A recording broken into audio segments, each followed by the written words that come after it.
Bonjour à toutes et à tous, nous sommes très heureux de vous retrouver pour vous présenter aujourd'hui les résultats d'un travail qui a été conduit au sein de la CCR au cours de l'année passée qui porte sur l'évaluation des impacts de la prévention des risques d'inondation sur la sinistralité. Alors peut-être deux mots en introduction avant de rentrer dans le vif du sujet. D'abord pourquoi de telles investigations et pourquoi la CCR se penche-t-elle sur cette question ? Ce que l'on a essayé de faire, c'est finalement assez simple, c'était d'essayer de voir si au cours des 2 décennies passées, 1995-2016, on pouvait voir sur les communes qui étaient pourvues de dispositifs de prévention, on va voir lesquels juste après, si sur ces communes on pouvait voir une évolution de la sinistralité entre une période avant la mise en place du dispositif et une période après la mise en place du dispositif. C'est évidemment essentiel pour voir si on voit de l'inflexion sur la sinistralité, une baisse, une stabilisation, et c'est essentiel pour que les politiques publiques qui ont permis de mettre en place ces dispositifs puissent être valorisées et puissent être confortées et dynamisées dans l'avenir. Pourquoi la CCR s'intéresse à cette question aujourd'hui? Eh bien, tout simplement parce qu'elle est persuadée que dans le système global de résilience, qui est fondé sur le système d'indemnisation, mais aussi bien sûr sur l'axe de la prévention, la planification de crise, etc., l'axe de la prévention est un axe qui est absolument essentiel pour faire face aux évolutions qui s'annoncent, notamment avec le changement climatique. Donc pour rentrer tout de suite sur les objectifs de ce travail et le périmètre que l'on a mobilisé, l'idée c'était donc de mesurer statistiquement l'impact de 2 dispositifs parmi les plus emblématiques de la prévention des inondations et un qui intéresse tout particulièrement la journée d'aujourd'hui, les PAPI, mais également les PPRI. Alors pour ce qui est des PAPI, on a travaillé essentiellement sur les PAPI de première génération parce qu'il nous fallait la profondeur historique.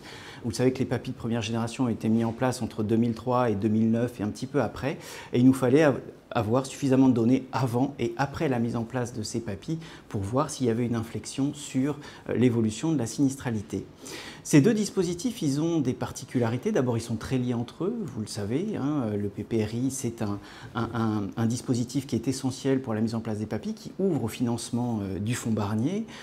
Et puis, ils sont très importants aussi, ces 2 dispositifs, ils ont comme haute caractéristique de couvrir une large partie du territoire français, donc une large portion de la sinistralité française en termes d'inondation. Et à ce titre, ils permettent de rendre les analyses plus robustes. Alors la première chose que l'on a fait lorsque l'on a mené ce travail, ça a été de regarder d'abord de manière théorique comment le PPRI d'une part et le PAPI d'autre part peut impacter la sinistralité. Vous avez en haut à droite de ce slide l'évolution de la couverture des communes par des PPRI. Donc on voit qu'il y a une accélération très forte au cours des années 2000 pour couvrir plus de 10 000 communes dans les années récentes. Et à gauche, vous avez le schéma un peu théorique de la manière dont un PPR va avoir une incidence sur la sinistralité. Alors on part d'un schéma initial qui est tout au-dessus de l'écran, où vous êtes dans une vallée avec 2 maisons bleues qui sont des maisons qui sont en zone inondable, qui préexistent. Au fond coule une rivière, et puis une zone inondable qui est désignée par un liseré bleu. Cette situation initiale, elle peut évoluer de différentes manières et de manière un peu tendancielle, elle risque d'évoluer sans aucun dispositif public de prévention des inondations avec le schéma qui est juste en dessous. Vous avez des maisons plutôt violettes ou roses qui se mettent en place dans la zone inondable, partout dans la zone inondable et sans adaptation particulière.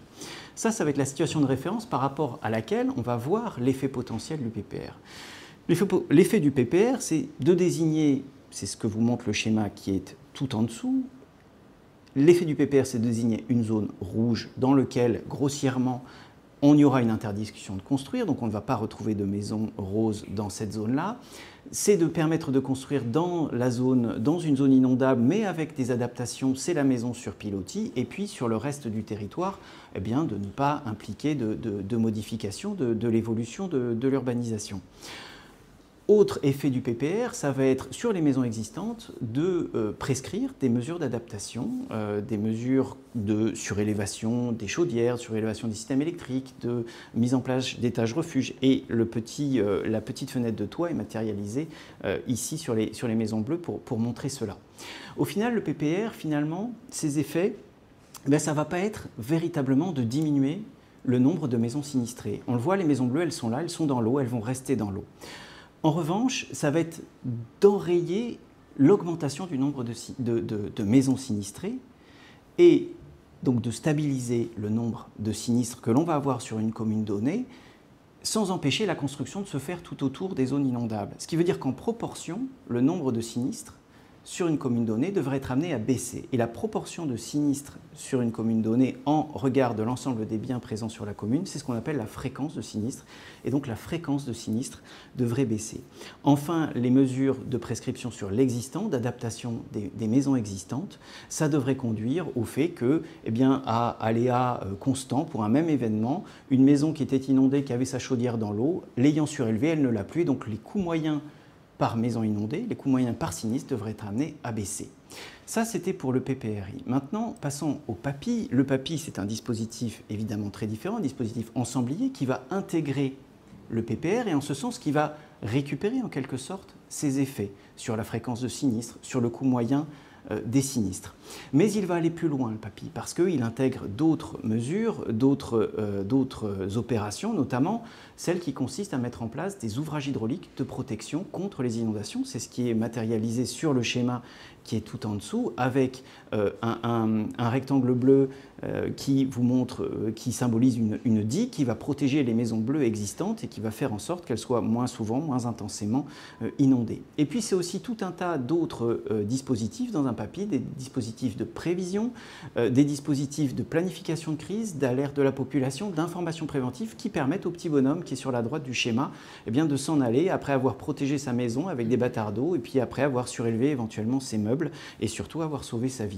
Donc dans le cadre d'un PAPI, on va avoir des effets cumulatifs supérieurs, c'est ce qu'on devrait observer par rapport au PPR, là encore sur le coût moyen des sinistres, mais également sur la fréquence de sinistres. La question ensuite, c'est de savoir est-ce que ces impacts théoriques, est-ce qu'on les observe réellement dans les statistiques? Merci Nicolas, bonjour à toutes et à tous. Analyser l'impact de la prévention sur la sinistralité nécessite de mobiliser des données relatives aux dommages au titre des catastrophes naturelles, au titre du régime CatNat. Ces données, elles sont par commune et par année pour les risques de particuliers et la période d'étude, elle est 1995-2016. Les indicateurs que l'on a extraits à partir des données sont le nombre de sinistres, le coût moyen par sinistre, la fréquence de sinistre, donc je rappelle, c'est le nombre de sinistres amené au nombre de biens assurés, et le taux de destruction qui est le coût du sinistre ramené à la valeur assurée. La méthode que l'on a utilisée, c'est une méthode statistique très connue qu'on appelle test apparié. Donc l'idée c'est de comparer deux périodes, une période avant mise en place du dispositif de prévention et une période après mise en place de ce même dispositif, en tout cas une période après mise en place du dispositif. Afin que le test statistique soit pertinent, on a besoin d'un historique suffisant. Donc c'est pour cela, seules les communes qui sont couvertes par un dispositif entre 2000 et 2011 ont été prises en compte. En termes de résultats, là on s'intéresse aux communes couvertes par un PPI, par un PPRI exclusivement. Sur ces communes, on observe une baisse significative de la fréquence de sinistres. En moyenne, elle baisse de 23%. Après la mise en place de ces PPRI. Ce résultat, il est cohérent en soi parce qu'on rappelle que la fréquence de sinistre, c'est le nombre de sinistres ramenés au nombre de biens.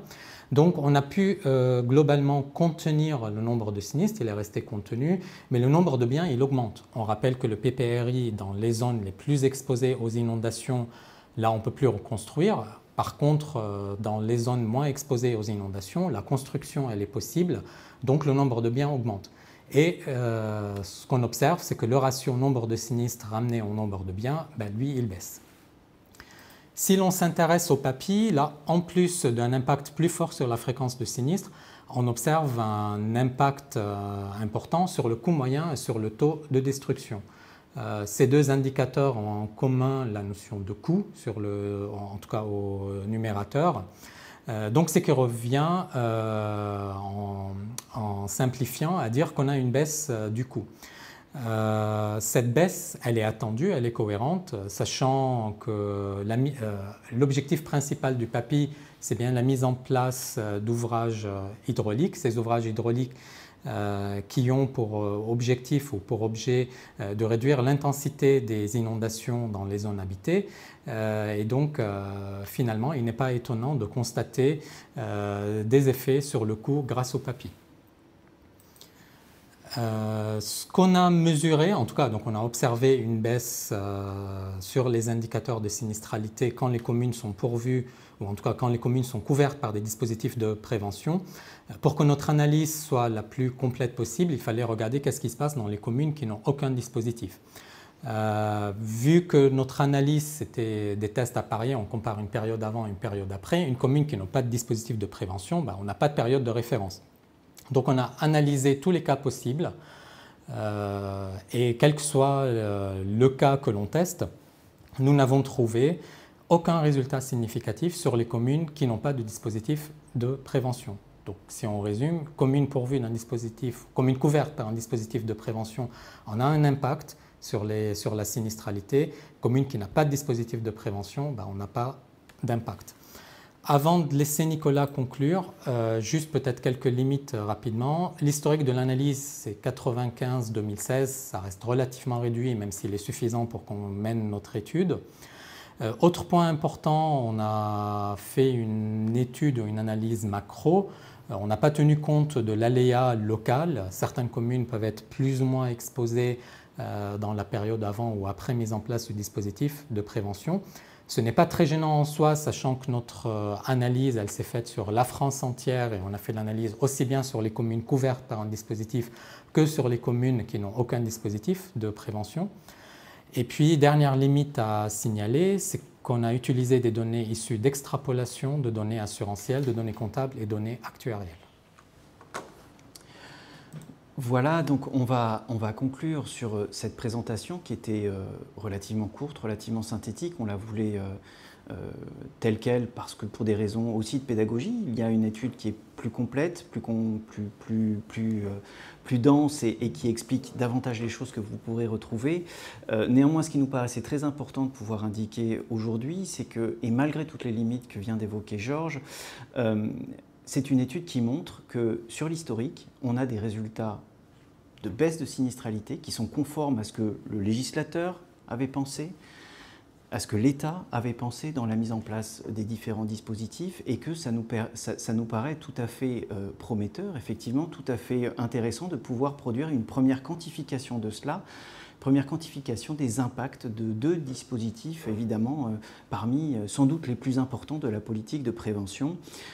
C'est important, effectivement, pour dynamiser cette politique, pour la renforcer, la conforter, et on ne peut que se féliciter effectivement que les travaux qui sont en cours, notamment pour simplifier la mise en place, l'émergence et la mise en œuvre des PAPI, que ces travaux adviennent et produisent effectivement leurs résultats dans les mois et les années qui viennent.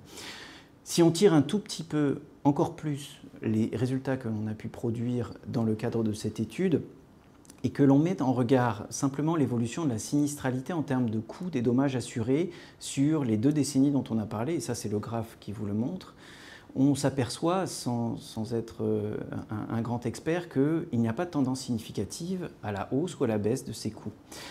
C'est très important parce qu'il faut le mettre en regard de l'augmentation du nombre de logements qu'il y a pu y avoir sur la même période. Ce sont des données de l'INSEE qui sont de plus 20% de logements sur cette période-là.